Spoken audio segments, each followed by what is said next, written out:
Ah yes, 2020, here we are, at the end. A year of strikingly good pop music and a noticeable lack of social events to dance to them at. Nonetheless, I'd like to reflect on the year's music, to give the year some brightness, you know, something to reminisce on. These are my top 50 favourite songs of the year, and I had to boil them down to a top 50. There were a lot of contenders, and so many, in fact, that I'm actually going to start the list off with about 10 honourable mentions. Before we start though, consider the fact that this is only the abridged video version of this list, just to make this snappy and not too long-winded. If you want to read full descriptions about these songs, then there's actually a link to a Rate Your Music list in the description, where I even describe my favourite parts of the songs, the best bits, life-affirming details of these songs that make them so special. But that's all I have to say, let's not ramble too much, let's begin.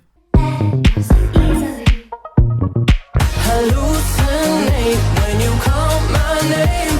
Runway talk, look at my wall, look at the problems I brought. The same drink that I dissolved, but I buried it. Said, lie to me, say it's calm, but I clearly regret. Fucking right, then a nigga got it in, then the fag went ham. This is fuck the man, hot damn, hot damn.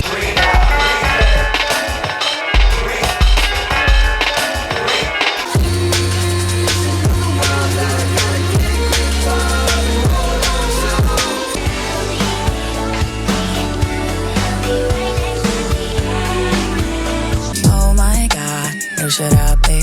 What is it you want when you come for me?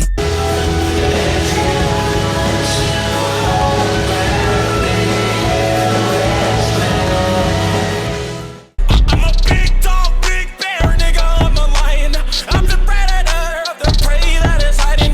Oh my, I have found you, nigga. At the risk of this whole thing being laughed off right out the gate, I gotta say, Die Very Rough brightened the year, which might have actually been against Judah's heathenistic intentions. Mario Judah's song here is some bizarre form of dark cabaret hip-hop, sounding like a cursed musical number from a Disney supervillain, and sporting a melody and hook that is absolutely inescapable once it comes into your head. Perhaps that is the curse. They wanna see me do my dance in these $1,000 pants. Don't disrespect me and my mans, baby.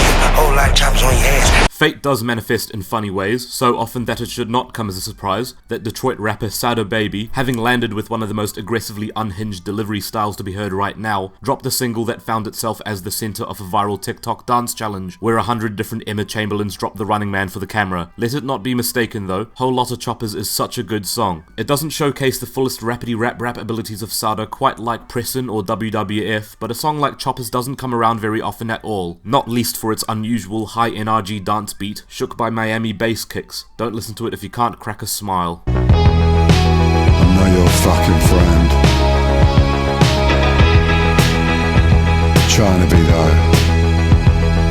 The latest album from BAXTER DURY, The Night Chances, shares conceptual DNA with the self-titled Insecure Men album from a couple years ago, the one where every track seemed to voice the perspective of, well, insecure men. I think I'm Not Your Dog is a fantastic opening track, and even if it had no lyrics, my heart would still swoon for that driving instrumental, which feels the hinges joined between synth and chamber pop. Romantic? Yes, but in a wholly unhealthy way, and the emptiness that pervades most of the song is what makes the final result so pathetically sad. The chorus just seems to bite back at the stalkerish verses. You just wish men weren't such wet wipes.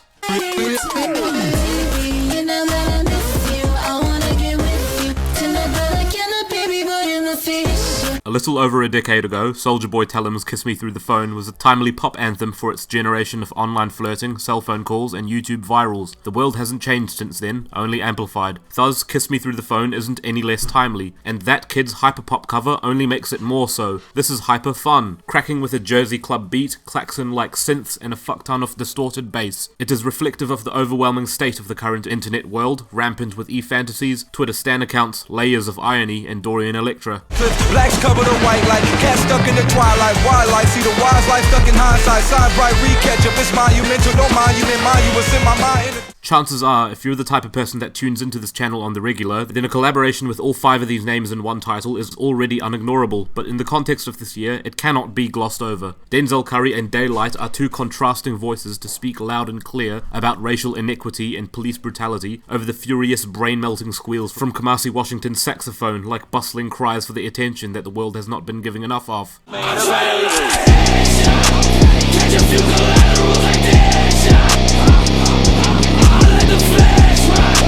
The This is just a bastardly evil tune. Zilakami's dying fetus skivvy in this music video is also tough as shit. Diamond in the rough, you look as good as Oprah's bank account. I just wanna take you out, fuck you in your mama house. Overseas, I fly you out. The tragedy of post-Lil Boat Lil Yachty is that generally nobody remembers any of it. This hindsight applies to Oprah's bank account, where despite featuring current Hot Topic DaBaby, as well as permanent Hot Topic Drake, the song ultimately came and went, not even stirring up a fair amount of heat when it debuted. It is a shame for sure. Oprah's bank account keeps my heart warm, makes me smile, and shares a chuckle with me, reminding me that there are still things to laugh about. The reason that Lil Yachty's first mixtape resonated with its niche audience to begin with.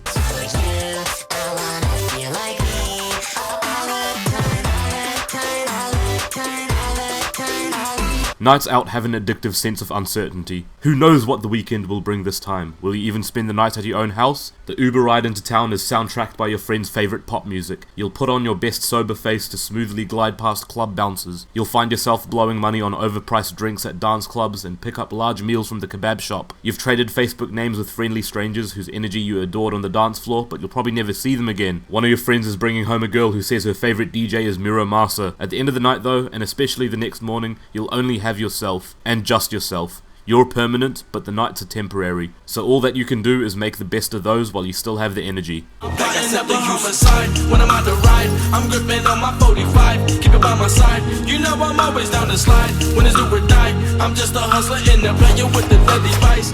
You'd be hard pressed to find a tribute to 90s West Coast hip hop that's as on the nose as this. The album it's from has a song titled Gold Thangs and Pinky Rangs. It comes comically close to caricature, but the music is so tight, Rochi's production on the beat has so many left field tricks up its sleeve, and Ramirez effortlessly oozes the sun-soaked swagger through each line. That hook has never left my brain. Balenciaga mannequin, pots dancing with the brands of fish, whip game scandalous. My heart got 1,000 shadows on it.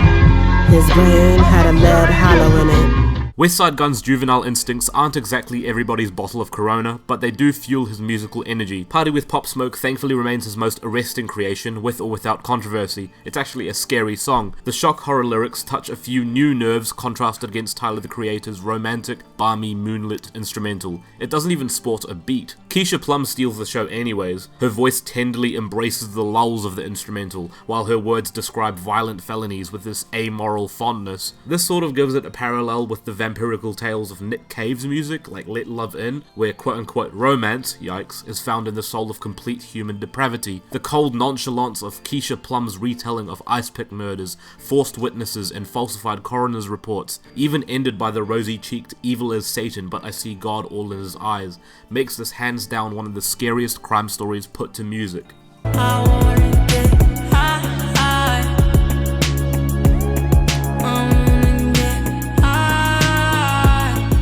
070 Shake's debut album punches with exactly the sleek, cyber-futuristic pop that gives her voice the chance to soar, just like when she stole the show on Kanye West's Ghost Town 3 years ago. With the sort of washing, sirening synths that could score a sci-fi film, Under the Moon makes a show out of indulging, where getting high is framed like an escape act, a gravity-defying feat where you can float higher and higher until all that is left to you to the rest of the world is the same distant twinkle as one of the stars in our boundless galaxy. The adjective high is pushed to its upper limits. Not high, but high.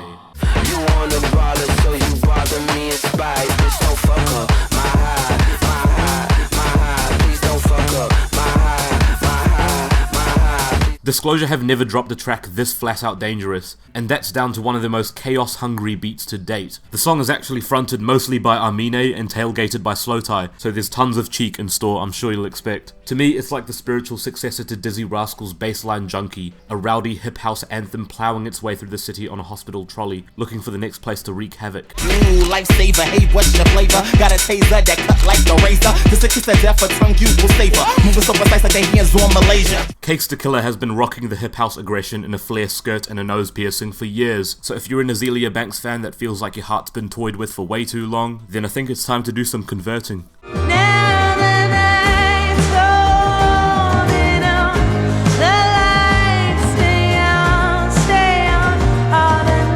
Waiting makes time seem to pass much slower. The opening 45 seconds of Electric Roses are one of these waits, a slow bloom that ensures that you earn the song's chorus by waiting through that growth period. It's a perfect song for the springtime, with that long feverish build up to the summer, accented by bittersweet feelings of longing and compassion. BASIA Bulat's album title asks, "Are you in love?" And if this song is anything to go by, then the answer is yes. But this love feels pointed at the skies, holding out its arms to hug the scope of the world at large instead of any one person. Dancing together, ain't nothing that could be better.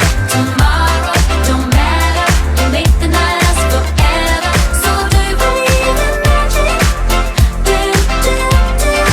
you believe in magic? Like any great album of banging tunes, KYLIE's disco makes it difficult for me to pick a favourite. The adorable simplicity of Monday Blues, the bittersweetness of Real Groove, and the sky-opening, eye-gleaming, emotive weight of Say Something. They're all such enticing treats on the candy shelf. For the long run, however, I'm picking the opening track Magic, because it's such a stunning first impression for the album. A robust, groovy, perfect pop song that hits the joy receptors, which to me is probably the spot that tickles your throat when you shove a Q-tip into your ear. And like all the great party pop songs, it asks you to let the anxiety of tomorrow go for a moment and simply enjoy the pixie dust of today. Do you believe in magic? Well, I do now. And I need you to be my choreographer, dancers lay out for her.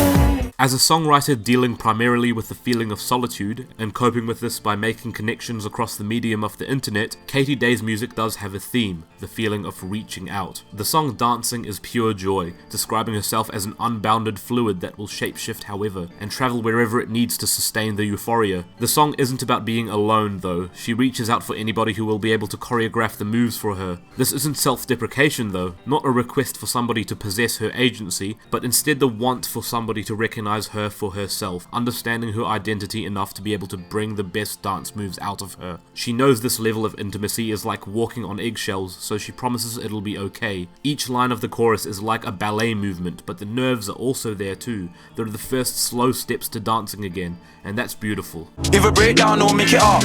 Mostly real, they're selling up. For the money, my brother, man, I banging up.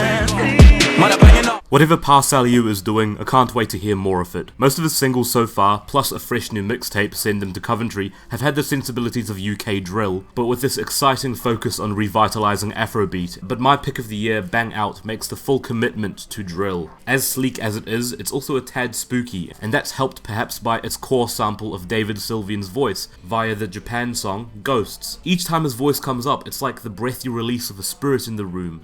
Like meat fresh, like dice in the mirror, like Tyson. Just bite right through the ear like Christ. You don't still get a mic, no one cares about your bars. Your screams are the thing they wanna hear. Good lord, is this song brutal fun. I mean both of those words boldly. Brutal in the nasty, distorted beat that crushes and contorts and screws, but also fun in that the beat itself goes so fucking hard. Clipping are best to me when they reach that sweet spot, where the onslaught is challenging, ear-piercing, primordial and violent, but they successfully beckon you to keep peering in to uncover what's in there. It's a perfect spot of horror theatrics and black humour, dissecting the entertainment industries, or the Western world at large, with their fetishization of black bodies and culture, gutting out the trend fuel that they want, and disposing of the carcasses like bodies in a butchery. Cause you and I will be like a couple of cosmonauts, except with way more gravity than when we started off.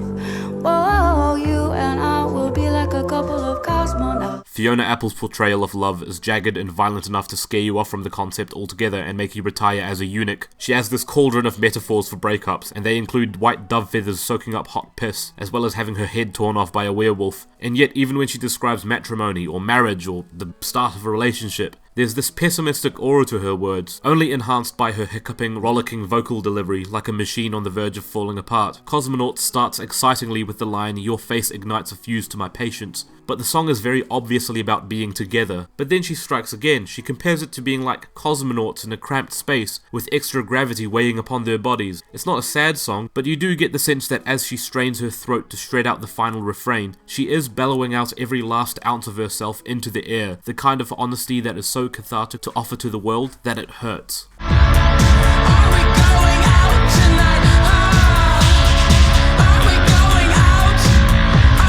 The kick drum thumps like a violent heartbeat. You can practically imagine beads of sweat dripping off the forehead. That dizzying guitar squeals like the irritating insect in your skull that comes around whenever you have a pounding migraine.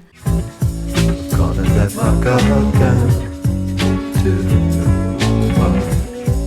The nakedness of the sultry soul jam, practically begging you to slowly roll your shoulder to that bouncy groove, feels like a jaded, sexless take on a D'Angelo song, and somehow I totally do not mean that as an insult. LMGD, Let My Guard Down, has a zombified swagger of its own, so empty and drowsy-eyed that you're either best listening to it while staring into the fridge or down the esophagus of a city alleyway. Put it in the pot and made the grand fly. We was out here serving in the hand rocks, nigga. Can't train. Came out the trap, if I fall off, I can do the same thing. Rap game, face all over these magazines, I can't slang things. Worlds collide, man. Each year, Freddie GIBBS proves his versatility over different kinds of beats, with this being the most left field yet. Cane Train isn't just a whizzy old machine drum track with Freddie on board for a laugh. It's actually the sound of both worlds fusing, with sleek, icy, future-headed UK bass somehow marrying the robust, vintage-eyed gangster rap.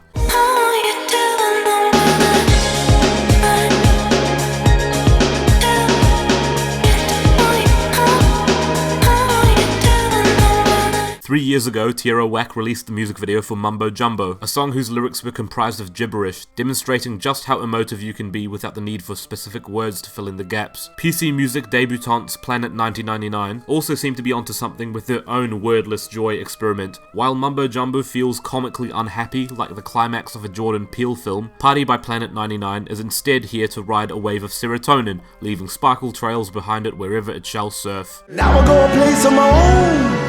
Now we're gonna play some more. Mama says how you've grown. Mama says how you've grown. Life looking sweet as gold.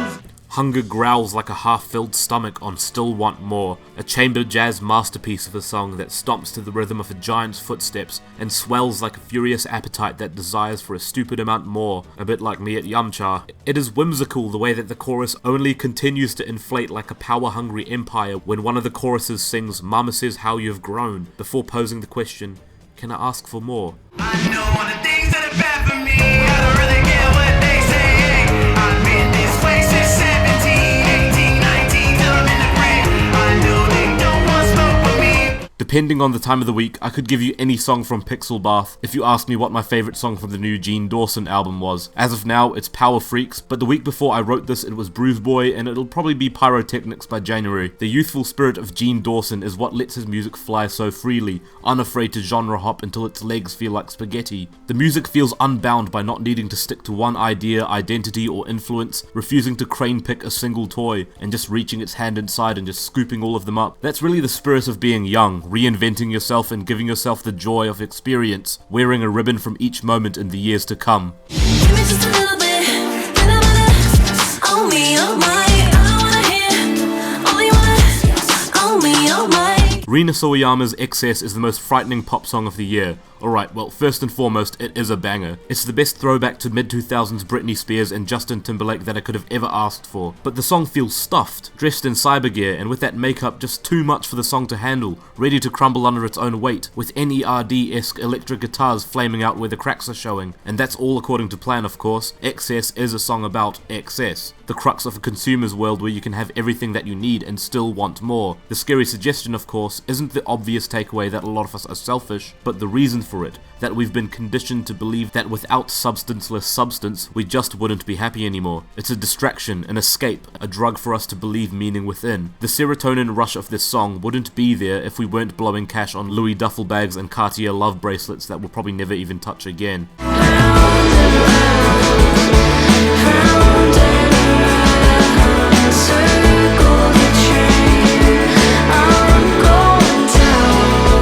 My girlfriend and I love this song. Its sound seems to hark back to balmy, adolescent times when we smiled and just minded our own business surfing either Tumblr fashion blogs or concrete half-pipes, or however you spent the summer afternoons back then. Of course, there's grit to even those days, but Circle the Drain doesn't remind you of the grit. It's reminiscent of the bright spots of the year that you sometimes tend to gloss over because the gloominess is more apparent. For me, that's enough to instill that little tomato puree tube squeeze of optimism that's left, emerging from the dirt like the naive head of a friendly worm coming out to play again.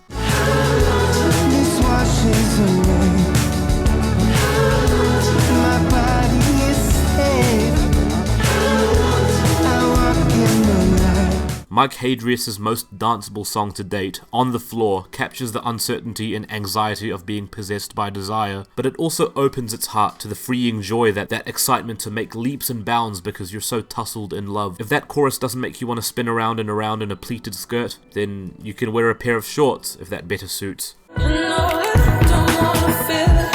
I don't wanna feel it, but I already do.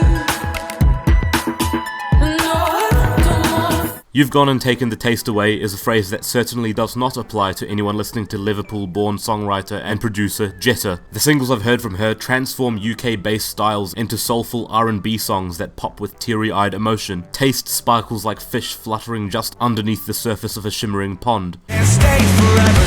Let's play pretend and treat this night like it'll happen again. You'll be my bloody Valentine. Unbelievably, I'd never taken Mr. Colson Baker, aka Machine Gun Kelly, seriously until the moment he began writing pop-punk songs, and there's layers to that one. He's angsty at heart and juvenile at worst. Nothing's felt more right and sincere than for him to do this. And so Bloody Valentine, produced by Travis Barker, because of course, whether by accident or not, is one of the real escapist joys of the year. A song that is dangerously catchy, silly, but also grounded by a ton of desperate emotional weight. But Baker has created a vortex, sucking in the worlds of sci-fi and arena rock in a way that just, again, feels completely sincere. The worship for 2000s mainstream pop-punk is a cheesy pastiche, but just for a moment, MGK nailed it. I still haven't stopped singing In My Yard constantly since.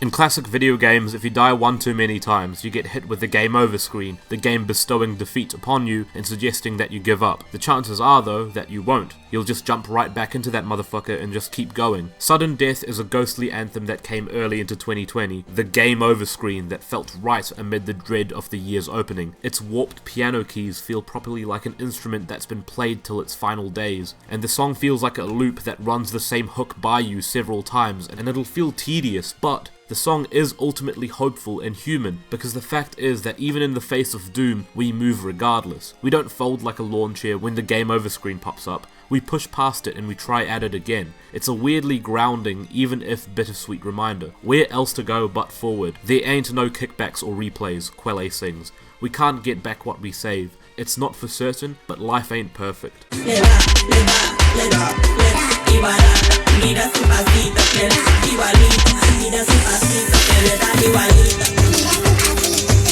There's a reason that Arca's music sounds so alien and yet so familiar if you're willing to hear the odd heartwarming flute melody, or that irresistible foot-kicking dance groove, and more details like that. Her music feels like shards of songs taken from other worlds and rearranged to create something that represents a unique whole, or like the sound of the individual coming to terms with themselves. We'll still be confused at some of the pieces there, but it's the being comfortable with that allows us to stay grounded. The English equivalent of the word mequetrefe is gossip, and through this, Arca invites the grossest of catcallers, gossipers, and misogynistic side watchers to talk their shit and call her names, only because she's too busy being herself to care. Look at how she is growing up, she sings, garbled by the glitchy edits. And you know what? She has the personality, she gives. Look at her little strut. What initially sounds like a nasty catcaller eventually comes to sound better like Arca reassuredly speaking to herself.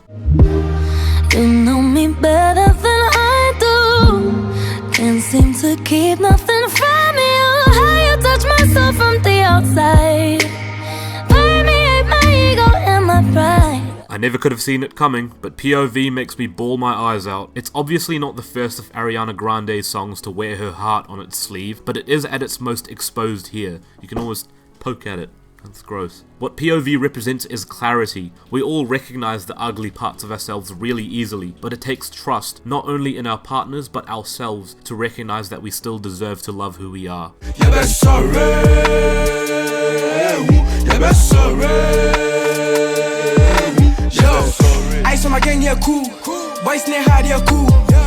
Drill changed the world, man. It's astounding to see the cultural impact that its creation in early 2010's Chicago has had on geographical expression all around the world. Those boys have influenced drill scenes in seemingly every other country, and it certainly doesn't stop for rap posses in Kumasi in Ghana. I initially saw a clip of Sore on Twitter, a squadron track led by Yortog, introducing me to one of the hardest yet smoothest tracks of the year. It certainly isn't the only highlight of the Kumasi or Kumerican rap scene this year, but if you listen to anything as a starting point, make it this. The chorus finds all 5 men in life-affirming unison, and it gives me fucking goosebumps. Although each of their verses are essential, my favourite does come from O'Kenneth, who cradles the energy of the track with the singing voice that melts on the Chris Rich beat like sizzling butter. The other standout comes from J Bard, whose low husky rev makes his voice a dead ringer for the late Pop Smokes, but in the context of the Kumasi boys, his presence is unmistakable, since his voice will likely be the first that you notice amid the chorus. And goodness me, what a chorus.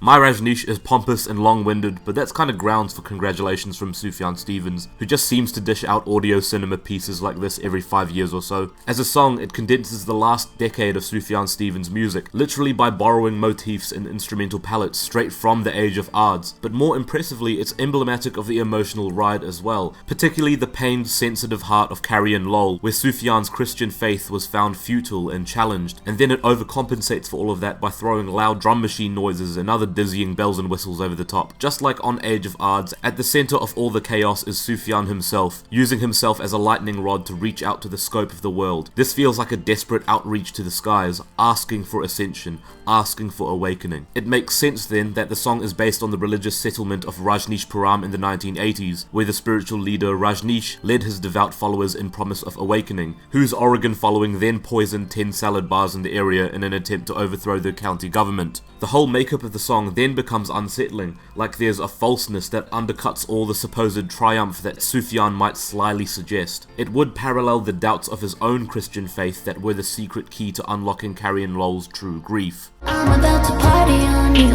Watch me party on you, yeah. You can watch me pull up on your body like it's summer. Take my clothes off in the water, let you run and get you blessed like holy water. I don't know what you were waiting for. Lockdown really did hit the pause button on everything. The presence of the COVID-19 pandemic brought upon us so many anxieties at once, not least the possibility of becoming a patient of the virus itself. On top of this, the necessity of social distancing and self-isolating meant that many spent and are still spending long periods of time away from their loved ones or being secluded in unhealthy environments. Although Charlie's Party For You and the rest of How I'm Feeling Now is intended to recapture that missing magic of a night out perhaps, the more overt sensation it gives me is the feeling of anxiety, that empty stomach feeling of heartache or being completely uncertain about the future.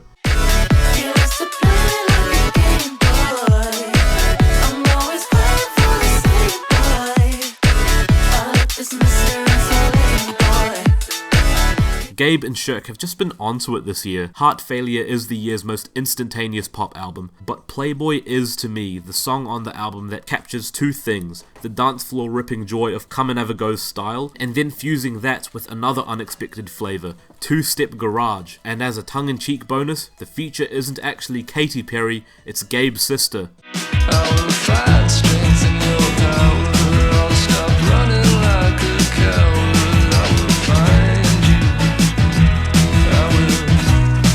Will Toledo's dropping pop songs now. Martin pops off with the most instant gratification of any car seat headrest track, so it's no surprise that it became my most played song of the year, although that's thanks to me playing this on repeat to help soothe me while I fall asleep. There's no conceptual punches on this one, but the different pieces of the song show that Toledo and team hit the bullseye with producing a song with an atmosphere. Take this song's roaring, joyous whirlwind of a chorus, which for some baffling reason you only hear once during the track, and then compare that chorus to the beautifully somber, dusk-lit bridge, led by a bittersweet trumpet melody that sounds like a teary wave goodbye, fitting in the sense that the song is over before you're even ready.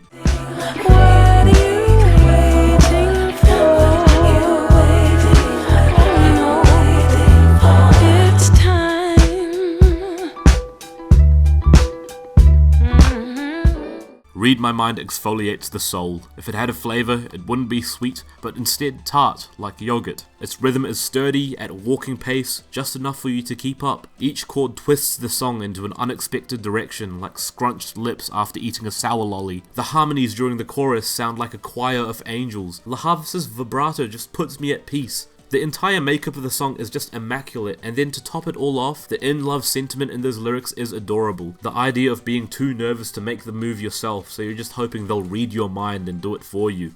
I'll be a bubble. I'll make myself useful.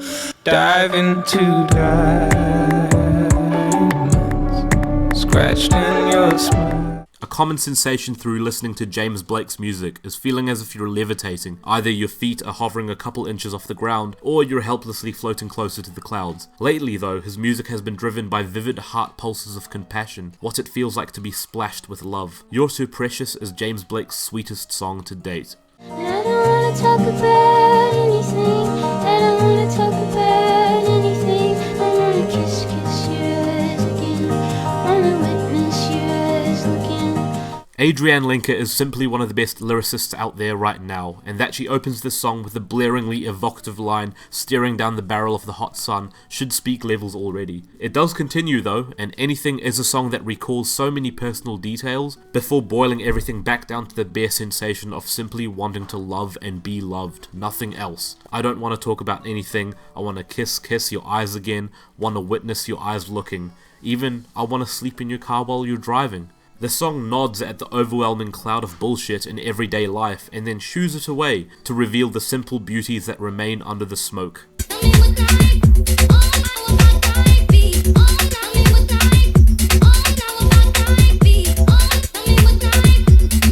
It's the A-side of perhaps the best electronic single of the year, presumably named after a bus line, and likely one that'll take you back to the origins of gritty, cerebral UK dubstep that rumbles the walls of your skull until all the paintings fall off it. Like the best of its genre, it evokes the racing heart of an inner city street post-midnight. On a weekend too. I can't believe songs as filthy as this still exist, ones that you could still listen to for stinking ages, and I'm not giving up a chance to pose my thanks. But what if you were to kill me off for words yourself?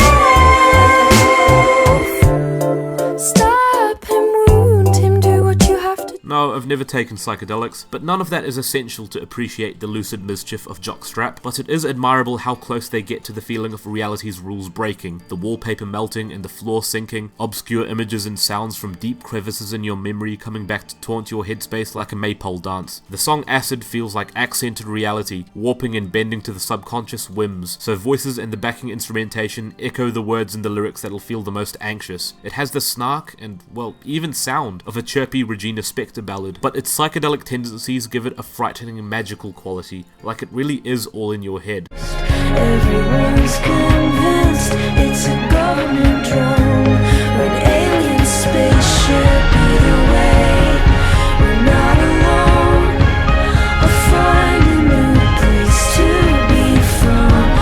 I haven't read many year-end lists yet, but I have a feeling that you might hear the scream at the end of this song, smugly described in write-ups as the scream that represents 2020, but I feel like the real chiller is the build-up prior to that. The rest of Punisher, Phoebe Bridgers' album, is a quaint train ride that never could have foreseen the apocalyptic horror of the final destination. In other words, the finale of I Know the End is a plot twist, and unexpectedly the scariest thing I might have heard all year. It's beautiful, yes, but it's also a sighing admission that the world is at last reaping all the suffering that it's sown. Each line evokes either one of humanity's pompous quests for answers that never return to victory, a la Laika, went looking for a creation myth, ended up with a pair of cracked lips, or the ritualistic web that links many deranged omens as if they were arranged on a pentagram, a slaughterhouse, an outlet mall, slot machines, fear of God. Each image invites the gradually angering trumpets and violins to raise their voices, much like the stakes, but the most frightening part is how Phoebe Bridgers' voice sounds completely indifferent to them, implying that in the face of the end, it's too late to go back. No, I'm not afraid to disappear.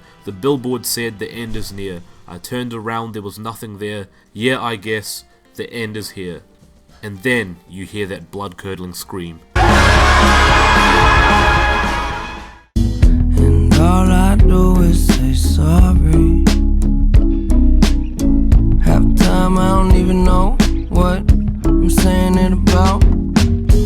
Good news, good news, good news. I miss Mac Miller. None of us knew him personally, of course, but even the most distant appreciators of Miller's music recognize how much a person can grow, heal, express themselves, and let the world around them seem that much brighter and easier to tackle. Posthumous songs like Good News, or The Final Moments of Swimming, or the NPR Tiny Desk performance of 2009 weigh heavy on the heart because we come to realize Miller's passing represents that journey being stopped in its tracks. But this song, Good News, seems to hint that it never actually stopped, and Miller may find solace in another world, or even his next life. It's strangely cosmic, but the song hits us like a sack of bricks. Our understanding is that Mac Miller, like many of us, is somebody who wishes they could be happier, so the plucky, sparse instrumental of Good News sounds like an exhausted sigh through a shaky smile, and the sunlight isn't felt, only seen. Miller gently croaks out the words like he has battle wounds from a war against himself. The knife is twisted for us when we hear the real kicker towards the end, the line, "There's a whole lot more for me waiting on the other side." The impact is eerie, as if he always knew what was coming. He is an optimist at heart though. I feel as if he's promising that we'll find that closure one day too.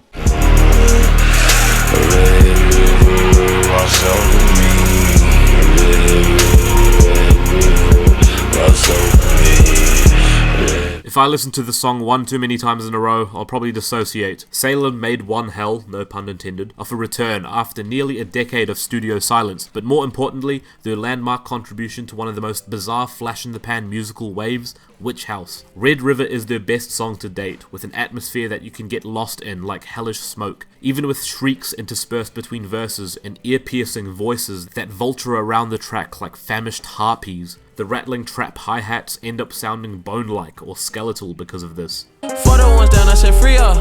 I start to question what freedom is. My aunt put the Chevy on foes. I drippin' all black like an emo bitch. But these are not regular clothes. These are the outfits I make a movie in. Baby Keem puts big effort into effortless hip-hop. His hooks are snappy and immediate, his desires are simple, but he does think aloud, and each of his songs are crafted with intricacy and angular approach. The piano triplets that begin Hooligan rumble like a drum roll, giving way to Keem gliding over the beat with Kendrick-esque slack. Not long before the Animal Crossing type whistle haunts the track like a piercing wind. It's also home to Keem's best opening verse, where his mind wanders even within the constructs of his own hedonism. Every punchline is hard. Let's not forget his all-black emo clothes. Even the gag before the pre-chorus is hysterical. You'll hear the awkward pause in, "I'm done. Bitch, go to your room," like Keem's throwing some sort of wobbly. Hooligan is simple joy disguised as something smarter, which in itself is a pretty good gag. If it takes love to make love, then maybe shape up and take some of what I got for you. If it takes money to make money, somebody pray for me. The great comers are bound for me. This song stands its ground that every black individual, in spite of the workings of the Western world that holds fate against them and swipes their culture, is blessed and worth everything. The title reminds you of what it means to reappropriate derogatory terms and to make positives of negatives, to sculpt new beginnings out of decrepit histories. There's little bullshit in the song, whether it's through Kia's direct writing or even in the very bare instrumental itself. Her voice takes up more spotlight in the song than either the bass guitar or the politely clicking drums. It's fitting. She proves that she can hold her own, worth more than any other sound that could hit the mix. Now try baby, mama, keeping it cute. Ooh, ooh, that's just what I do, and that's just how we do it, yeah, that's just how we do it.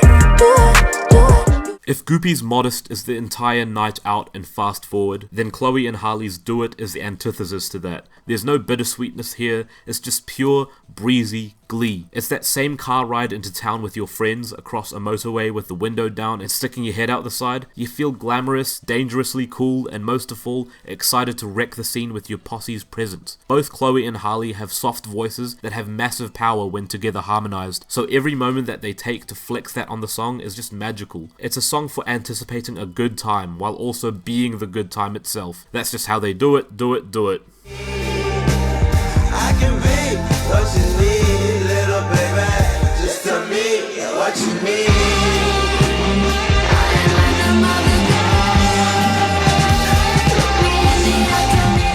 Each year that they set the stage aflame, Yves Tumor just tests a new emotional gradient. Take The Feeling When You Walk Away from 2016, where their solemn emptiness just feels like a really fitting prelude for Limerence from 2017, which is this dirge to discolored memories. With the same sense of foreseeing, the paranoia on Noid from 2018 reaches a head on Kerosene from 2020, which is my song of the year. Not only fire, but also dynamite, as terrifying a ballad about self-immolation as it is irresistibly seductive. It's a bit like that scene in Bird Box where a woman slowly, soullessly walks towards a flaming car and just sits herself inside. The song syrups over cold ground like a trail of gasoline soon to be set alight, but the intense exchange between Yves Tumor and Diana Gordon, formerly known as Winter Gordon, yes, that Winter Gordon, boldly asserts that none of the combustion will be accidental. Diana Gordon is in fact responsible for the track's most blood-curdling wow moment, the exact moment where all the anguish of the piece snaps into place, setting the track ablaze. She wails, "I need kerosene," leaving scathing trails of fire.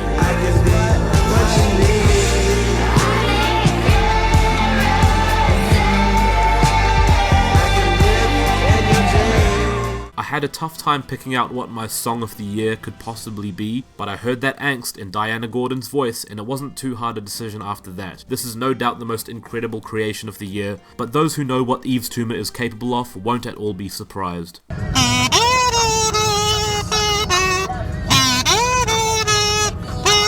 Hey.